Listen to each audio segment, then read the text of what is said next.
Hello दोस्तों, आपके अपने यूट्यूब चैनल साजन साइंस स्टडी पर आपका स्वागत है। मैट्रिक का जो 2024 में एग्ज़ाम होने वाला है उसमें साइंस का महत्वपूर्ण क्वेश्चन जिसका हम डिस्कस करेंगे। आप लोग को अच्छा लगे तो प्लीज़ लाइक करें। चलिए हम देखते हैं ये क्वेश्चन कौन कौन सा है जो आपका एग्ज़ाम के लिए मोस्ट वीवीआई है, जो छपने की पूर्ण गारंटी है, 100% गारंटी है। चलिए बिना लेट किए क्वेश्चन की तरफ चलते हैं। चलिए क्वेश्चन नंबर फर्स्ट है, सबसे अधिक अपवर्तनांक किसका होता है? तो हम जानते हैं भाई कि सबसे अधिक अपवर्तनांक हीरा का होता है। हीरा का, जिसका अपवर्तनांक 2.42 होता है। कितना होता है? 2.42 होता है। चलिए दूसरा का क्वेश्चन है, तारे का टिमटिमाना प्रकाश के किस घटना को दर्शाता है? तो हम जानते हैं जो भी उल्टा पुल्टा काम होता है वो सब अपवर्तन के कारण होता है। तो यह हो जाएगा प्रकाश के अपवर्तन के कारण। प्रकाश के अपवर्तन के कारण, प्रकाश के अपवर्तन के कारण ही तारे टिमटिमाते हुए नजर आते हैं। चलिए तीसरा का है, सबसे अधिक तरंगदैर्घ्य किस रंग का होता है? तब आप सब जानते हैं कि सबसे अधिक तरंगदैर्घ्य किस रंग का होता है? तो लाल रंग का होता है। लाल रंग का होता है। किस रंग का होता है? लाल रंग का होता है। इसी में अगर क्वेश्चन पूछता है आपसे कि सबसे कम तरंगदैर्घ्य किस रंग का होता है, तो सबसे कम तरंगदैर्घ्य बैंगनी रंग का होता है। बैंगनी रंग का होता है। हाँ, ध्यान दीजिएगा इस बात को, सबसे कम तरंगदैर्घ्य बैंगनी रंग का होता है, लेकिन इसमें पूछेगा सबसे अधिक विचलन किस रंग का होता है, तो आप बोलिएगा बैंगनी रंग का होता है। विचलन पूछ लेगा आपसे, आप क्या बोलिएगा? बैंगनी रंग का। सबसे कम विचलन किस रंग का होगा? तो लाल रंग का। कम विचलन, विचलन लाल रंग का। फिर से ध्यान दीजिएगा, विचलन लाल रंग का होगा। फिर से ध्यान दीजिएगा, कंफ्यूजन नहीं होना है भाई मेरे। पूछ रहा है सबसे अधिक तरंगदैर्घ्य किस रंग का, तरंगदैर्घ्य पूछ रहा है तो लाल रंग का हो जाएगा। अधिक पूछ रहा है तो किस रंग का? लाल रंग का। सबसे कम पूछेगा तो बैंगनी रंग का। क्या चीज? तो तरंगदैर्घ्य। और विचलन पूछेगा सबसे अधिक किस रंग का होता है? सबसे अधिक विचलन बैंगनी रंग का होता है और सबसे कम विचलन लाल रंग का होता है। हमको विश्वास है कि आपको समझ में आ गया होगा। आगे क्वेश्चन की ओर बढ़ते हैं। 4 नंबर क्वेश्चन है, जलता हुआ मोमबत्ती किस ऊर्जा को किस ऊर्जा में परिवर्तन करता है? देखिए यहाँ पर लिखा हुआ है जलता हुआ मोमबत्ती, तो यह हो जाएगा रासायनिक ऊर्जा को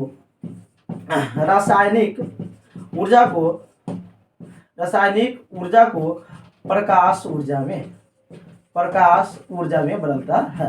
यह क्या होता है? जलता हुआ मोमबत्ती आपको रासायनिक ऊर्जा को किस ऊर्जा में बदलेगा? प्रकाश ऊर्जा में बदलेगा। हम जानते हैं कि अगर हम मोमबत्ती जलाते हैं तो क्या होता है? प्रकाश उत्पन्न होता है। क्या होता है? प्रकाश उत्पन्न होता है। इसीलिए यह जो जलता हुआ मोमबत्ती है वह किस ऊर्जा को किस ऊर्जा में बदलेगा? रासायनिक ऊर्जा को प्रकाश ऊर्जा में बदलेगा। चलिए आगे क्वेश्चन देखते हैं। 5 नंबर, अवतल दर्पण की फोकस दूरी क्या होती है? बहुत सारे विद्यार्थी का कंफ्यूजन रहता है कि सर अवतल में निगेटिव होगा कि उत्तल में होगा, उत्तल में होगा सर कि अवतल में होगा।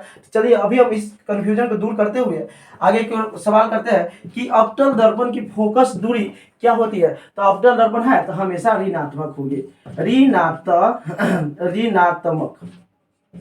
ऋणात्मक मतलब निगेटिव होगी। क्या होगी?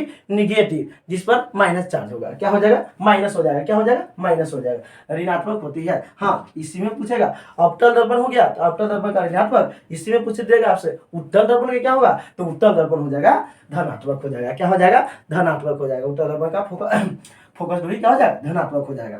चलिए आगे 6 नंबर क्वेश्चन है, प्रकाश के अपवर्तन के कितने नियम होते हैं? हम जानते हैं क्या कि प्रकाश के अपवर्तन के 2 नियम होते हैं। कितने नियम होते हैं? 2 नियम होते हैं। ध्यान दीजिएगा, प्रकाश के अपवर्तन है, आपसे पूछ सकता है प्रकाश के परावर्तन के कितने नियम होते हैं, तो उसका भी 2 ही नियम होते हैं। उसके भी क्या नियम होते हैं? 2 नियम होते हैं। आगे क्वेश्चन है 7 नंबर, स्वस्थ शरीर का सामान्य पीएच मान कितना से कितना के बीच रहता है? जैसे हम जानते हैं क्या, स्वस्थ शरीर का जो पीएच मान होता है वह 7 से लेके 7.8 के बीच में रहता है। 7.8 के बीच में रहता है। सामान्य पीएच मान कितना होता है? 7 से 7.8 के बीच में होता है। आगे क्वेश्चन है, ग्लूकोज का रासायनिक सूत्र क्या होता है? तो आप सभी जानते हैं मेरे प्यारे भाइयों कि ग्लूकोज का रासायनिक सूत्र C6H12O6 कहने का मतलब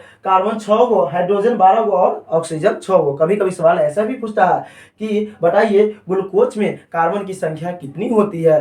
तो ग्लूकोज में कार्बन क्या है, 6 है, तो 6 गो होगा। कितना होगा, 6 होगा। कार्बन की संख्या 6 गो। हिस्ट्री में पूछ देगा कि ग्लूकोज में हाइड्रोजन की संख्या कितनी होती है, तो आप कितना बताइएगा, 12 बताइएगा। इसी में आपसे पूछेगा कि ग्लूकोज की ऑक्सीजन ग्लूकोज में ऑक्सीजन की संख्या कितनी होती है, तो ऑक्सीजन की संख्या 6 होती है।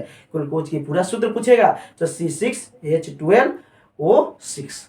चलिए आगे की ओर बढ़ते हैं।